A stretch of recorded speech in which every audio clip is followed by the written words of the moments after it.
Is that what you want? Well, you got it.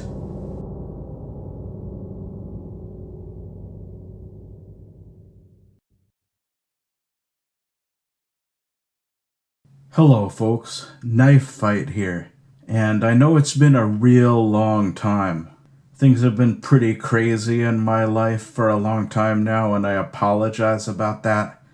So I wasn't able to do any reviews for whatever few followers that I have. Today we're back with the knife reviews. And I did some double-edged shaving razor blades. Those didn't get very many views, so maybe people didn't like that too well, I don't know. But now we're back with the knives. And it's great to review new releases and so forth. Everyone wants to know about those, but I think sometimes it's good to get back to the oldies. There's some old classic knives out there. There's so many knives out there. And once in a while, someone comes across an older knife that they're curious about, and they may want to know more information. And other people are also sometimes curious about the value, of older knives and functionality and so forth. And just if they see an older knife, they might be wondering if it's a good deal for the price or not. So what I have here is an older Kershaw knife. This is actually, well, it depends on what you consider old, but for a long time, Kershaws were made in America, and then they started making them in China. And what I have here is one of the older Chinese-made knives. It's one of the first Kershaw Chinese-made knives. So this one is called the Kershaw Tremor. It's the 1950 STX. And it does come from China. Originally released with a suggested retail price of $49.95. I think I got this one for about $22. And so I wanted to review it today because it is an interesting one. One thing that makes this one interesting is you can probably already see right now is the size. My hands, they're kind of fat, and this handle looks enormous in my hand. According to the specs, this is about a 5.375 inch handle. And let's take a look at the blade here. And this is a pretty large blade. The official specs are 3.75 on the blade. And as you can see, it is fairly monstrous. Many states actually have a legal limit of 3.5 inches on the blade for pocket knives. If that's the case in your state, then this one actually exceeds the limit, weighing in at 3.75 inches. For that reason, I actually don't really carry this one. The legality is questionable, and especially if you were to have to use the knife for self-defense, well, you might be able to get away with the self-defense part, but at the same time, you might actually get in trouble for concealment of a illegal weapon of some sort. So I'm not sure if I would recommend that.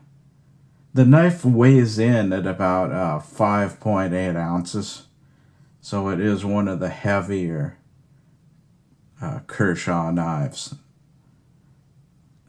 And just to give you a little indication of the size.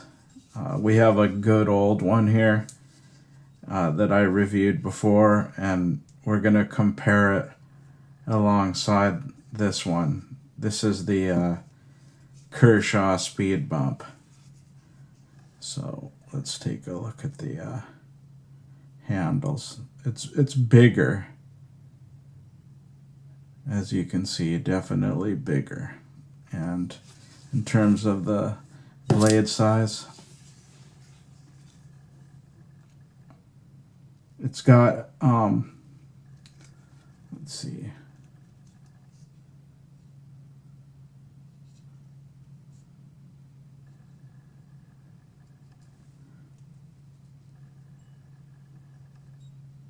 it's got some size on this one, almost a ½ inch, I'd say.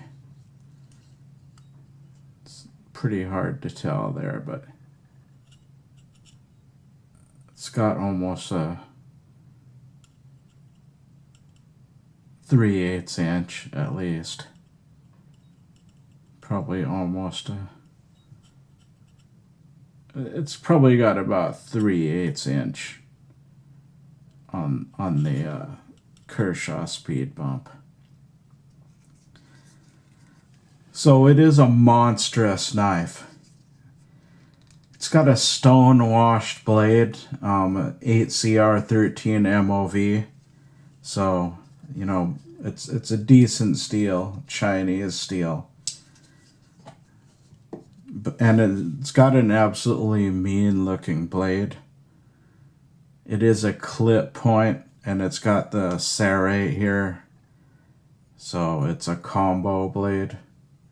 And it also is a spring assist. So that's what makes it even more surprising, because the monstrous size with the spring assist, it's pretty beefy, pretty scary knife. And the shape of the blade is scary as well. It's got a real mean point on it. And it's got some, almost like some backward curve on here.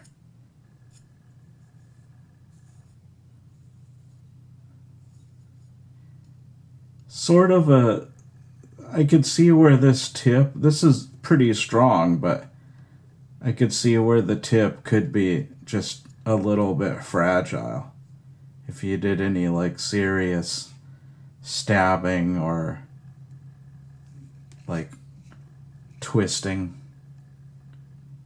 It's not always recommended anyway, but some people do that quite a bit. So one thing about this knife that I want to highlight is that it is sort of a soft opener.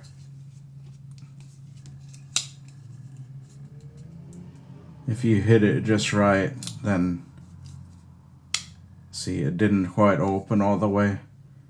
Then you have to snap it in place. So that's one of the drawbacks of this knife. It's a very soft opener for the size of it. It needs a very strong spring or torsion bar.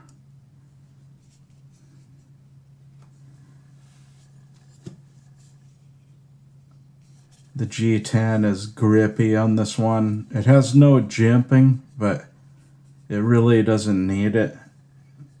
You know, very smooth along the back spacer here. But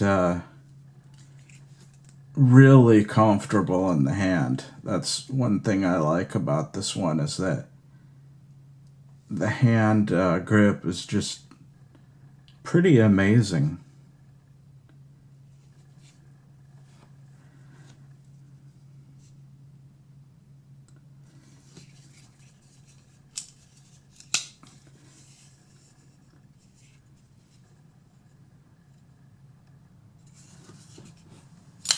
And this one, I think I mentioned this, but it's got a liner lock on it. Maybe I didn't mention it already. Decent lockup. It's not bad, and it does work well. This was before Kershaw really started coming out with the frame locks. Let's see. Definitely a flaw in the knife is the soft opening. Again, I had to click it into place. Okay, another problem with this knife is the blade centering. It's just off a little bit. You know, sometimes it doesn't matter, to tell you the truth, but perfectionists really do focus on the blade centering. And in many cases, actually, the reason that this one, I'm not sure. Because if we look in there, you can see the detent in there. It's right in here, and that does kind of push against the blade. I don't know if you can see in there, but there is a detent in there, and that pushes against the blade, and sometimes that pushes the blade in the opposite direction of the lock when it's got a liner lock or a frame lock.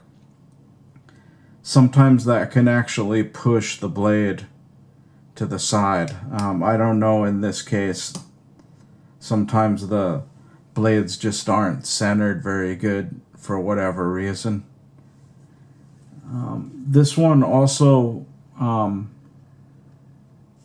it has a, I like this pocket clip. I don't know. Some people complained about this flat style pocket clip here. It's got a broadness to it, which I actually like because it goes in and out of the pocket real easily. And it holds pretty well. Some people don't like these, I think, just because they're a little cheap feeling or something like that. But it's actually not bad. It does have a tip up, tip down configuration. For this big of a knife, I personally would rather carry it tip down. But if you do want to carry it tip up, you could reverse the pocket clip. There is a definite problem. Is that this one doesn't have a left-hand carry. I don't know. It's probably not a problem for many people, but if you're a left-hand carry person, this is gonna bother you. See there again. Just doesn't always open all the way. It's not a rock solid knife. In terms of the opening, that might be a drawback if you had to use this one for self-defense.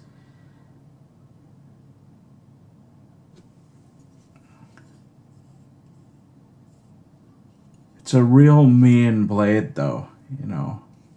It's got a hollow grind on it, and it came just razor sharp, and it's still sharp, and I've actually used this knife quite a bit. I did carry it around quite a bit, of course only on my own property, but I've used it, and you know, I actually have the sticker still on here.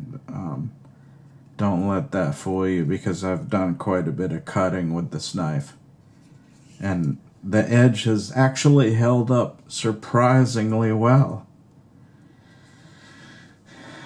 It also has a lanyard hole, you know, a nice little lanyard hole, so that's pretty cool.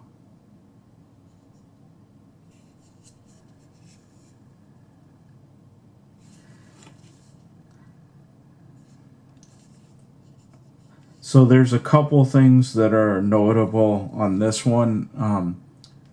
If you look in here, it does have the metal pivot there, which I like a lot. It's hard to see it, but I think you can see in there. This was before they started using all those like horrible nylon spacers. Those things drive me crazy. I mean, how do you expect a knife to last when it's got a nylon spacer in there?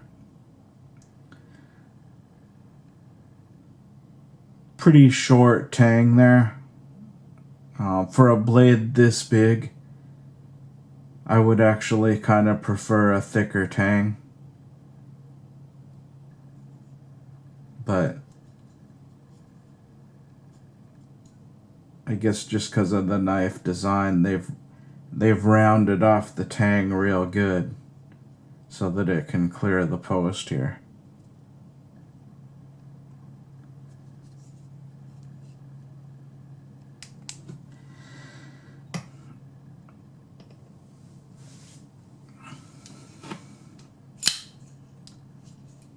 So what I would say all in all is that this knife is probably good for camping. You can use it for fighting. I mean, it's very intimidating. The thing is enormous. It's crazy. If you pulled that out on someone, only the most experienced fighters would probably want to take you on.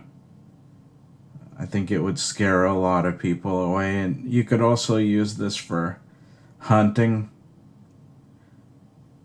You know, you could probably clean a deer or a bear with this thing. But I don't think I would recommend it that much as an EDC just because it's too big.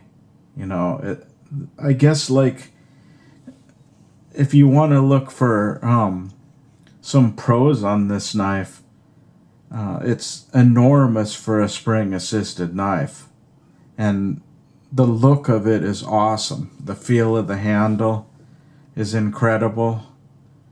It has enormous intimidation factor. The blade is just absolutely deadly. In a pinch, you know, you could probably kill a bear with this thing if you didn't get killed first. I mean, most likely you'd get killed first. And also, you know, I would say at $49.95,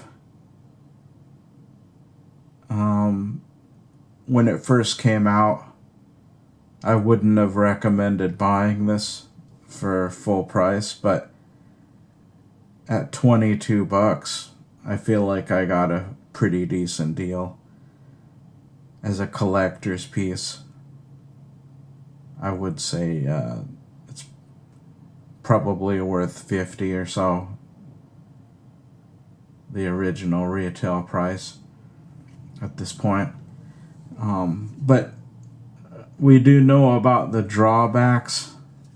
It's definitely a slow opener. Even when it fires off nicely, it's pretty slow. I would say it's not super reliable, especially if you were using it for self-defense. It's a real mean-looking, intimidating knife, but I would say it's not quite reliable enough. It's, you know, I'm not one to actually complain a lot about the weight of knives, but at 5.8, this one is a heavy knife, and it's especially heavy in the pocket. There are a lot of knives that are comparable in terms of blade size, like, you know, at least pushing the 3.5 limit, but much lighter knives in the pocket. So for that reason, this one probably would annoy a lot of people in terms of the heaviness.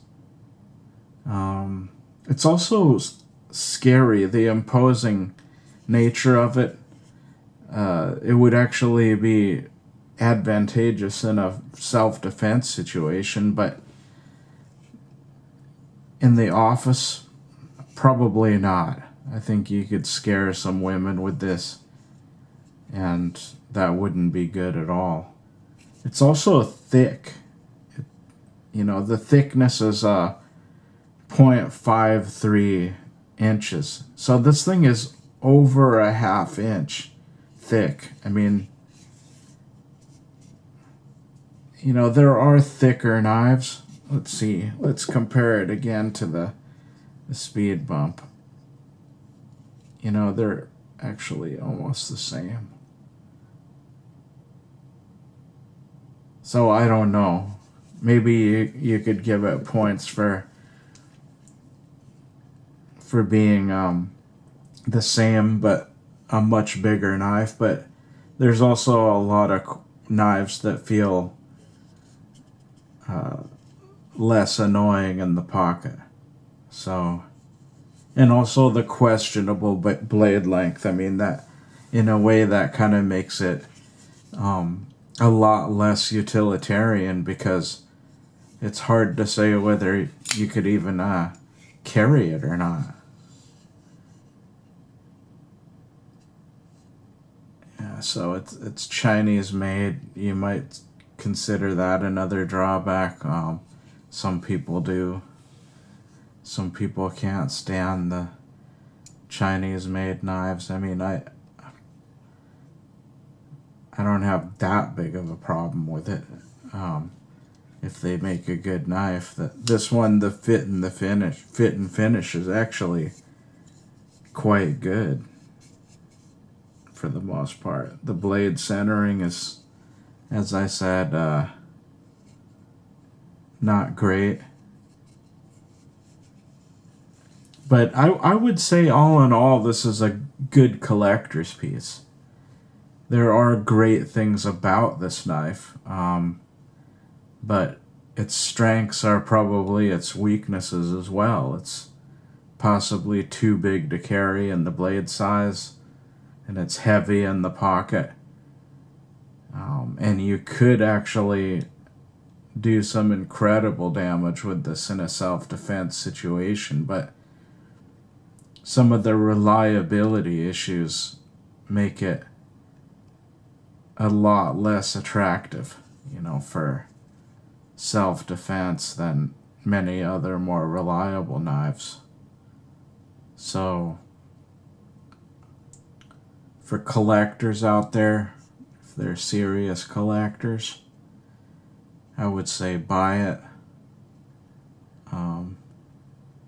If you're just looking for a real good EDC, I would actually probably pass on this one. It's got a funky little lanyard hole there. I mean, it's not bad. That's a decent lanyard hole. But,